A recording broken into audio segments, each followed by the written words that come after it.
Hey everybody, this is Kohdok here. Well, it seems to be popular to do these reviews on these Frisbees, so I'll give it a shot. Here we go. Anyway, I'm sure you guys remember my Dragoid Colossus review. Well, I decided that 6 days of antibiotics was enough to let me drive again, so I went to my local Toys R Us and actually managed to stumble across a Dharak Colossus. Dharak Colossus is the Toys R Us exclusive for this year. It contains the Darak. It contains a Colossus centerpiece, also called the Exo Core on the show, and it has the two Battle Gear Riptor and Smashtor. Riptor. Wasn't that dinosaur from the Rugrats? Anyway, let's get it open. And this is our Dharak Colossus. As you can see, it already has the Riptor and Smashtor gears on it.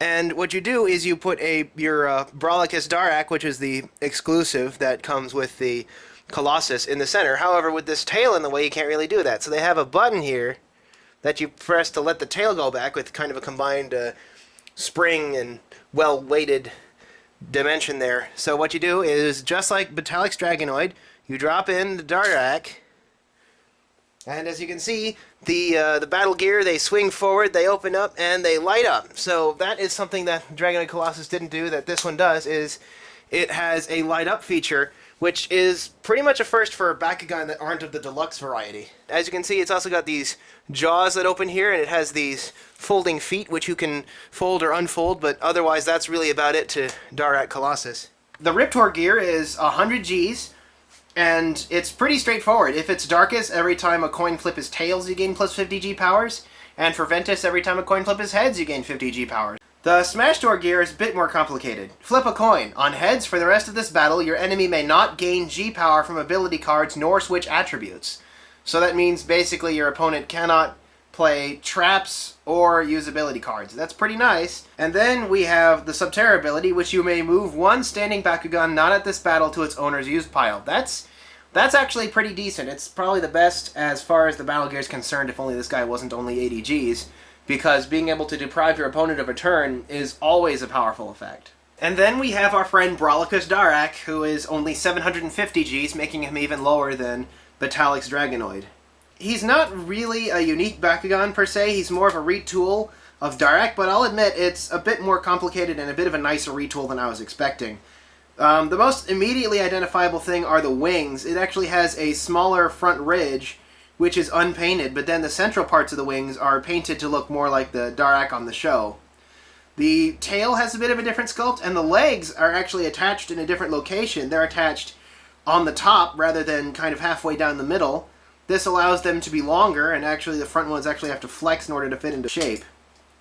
Probably the most noticeable of all, though, is the head. It actually has not only does it have green eyes, but it has a very different facial sculpt. It's a lot more detailed and intricate than your standard Darak, so I'll admit it actually has a fair number of differences from the regular Darak. Brollicus Darak also gets its own upload on the Bakugan Dimensions, but so far it's pretty much just a cosmetic change. If Dharak Colossus really has any benefit at all, it's on Bakugan Dimensions, because it starts off as level 650 and has a really high willpower for it to start off with. Even though it's not really the highest willpower, my Aeronaut's only like 629, and it already has a higher willpower than a lot of it, but at least it's better than Dragoid Colossus. I'll say it right now, Dragoid Colossus, stat-wise, is really mediocre, and I really wouldn't advise using it for very long.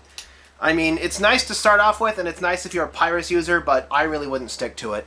I figured, in addition to doing the review for Dharak Colossus, I would do some reviews of some other stuff. So, this is Razoid. It's one of the new battle gears that come out, and it also gives me a chance to show you the new battle gear packaging. As you can see, rather than having that sliding thing on the side, it instead opens up with this nice, beautifully colored picture to reveal the inside of the battle gear. I really like how this looks. It doesn't seem quite so cheesy, and, you know, I mean, you can get just a big, full-on view of this nicely done photograph of Letherius. Wow, I'll admit this Razoid has it where it counts. Copper 110 Gs, which is, again, above that 100 G threshold. Its Aquos ability allows you to force your opponent to swap Gs with one of the Bakugan in their use pile. That would be pretty effective against a set that uses lowest G power wins to force your opponent into a really low Gs and thus a bad situation. And the Subterra ability is also to die for. If you win the battle by more than 200 G power, then you can remove one of your enemy's gear from the game.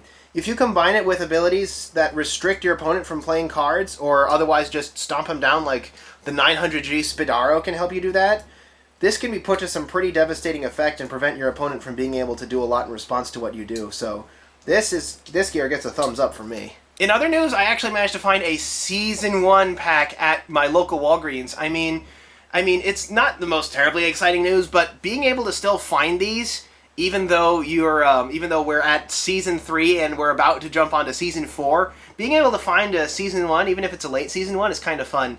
Walgreens is actually a surprisingly good place to find Bakugan. They carry, like, the Super Assaults and the Triads and all of those fun things. I mean, CVS does too, but CVS, like, carries booster packs like Family Dollar or stuff like that. It's not really terribly exciting compared to Walgreens. And this, they even sold it to me for less than $5, which was a fun bonus as well. It's also the Baku Swap series. It's Ventus Oberus, which is actually one I've been looking for, so it's kind of fun to find it.